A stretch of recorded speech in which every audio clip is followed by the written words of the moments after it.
Нов трилер во македонската филмска индустрија. Дали надежите за панкот не е мртов ќе замрат некаде на европските аеродроми. Според последните информации, 35 милиметарската лента во која полагаме огромна надеж, ДХЛ Скопје го напуштила во 13:21 минута во саботата на 1 октомври. Во Франкфурт пристигнала на 3 минути предпладне, за на 3 октомври во 23 часот и 13 минути да пристигне во Лајпциг, каде што по полноќ била процесирана.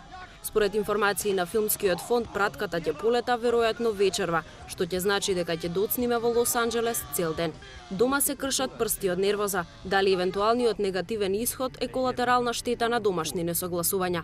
И денеска иста песна. Фондот тврди дека важно е кога ќе пристигне филмот, а Друштвото на филмски работници дека филмот бил испратен на време. Значи рокот нема да биде воопшто запазен. Директорот на фондот валја не е толку неписмен да не знае да отвори веб страна, ќе го видеше уште од четвртокот навечер, ќе го видеше дека нашиот представник е веќе на официјалната веб страна на Американската академија. Директорката на Манаки филм вели дека и други земји доцнеле на фестивали. Проблемот кај нас е што не била побарана помош за дистрибуција.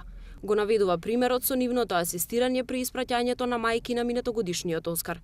Јас во овој случај не би можела ништо да кажем, јас не знам што се случило, кој задоцнил, зошто задоцнил, но она што го знам како регулатива на Оскарот е дека продуцентот го испраќа материјалот.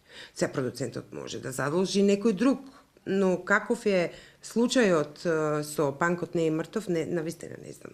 Актерите во меѓувреме негодуваат. Иронично вела дека подобро ќе било сами да се качале во авион и да го однесат филмот. Додека не се расчисти гужвата, не сакаат пред камера да ги коментираат, како што велат бирократските игри и глупости поради кои срамот е огромен. Не коментира ни продуцентот, а режисерот Блажевски се уште не е вратен од Лондон, каде панкот имаше своја премиера пред неколку дена. Останува да го чекаме утрешниот ден.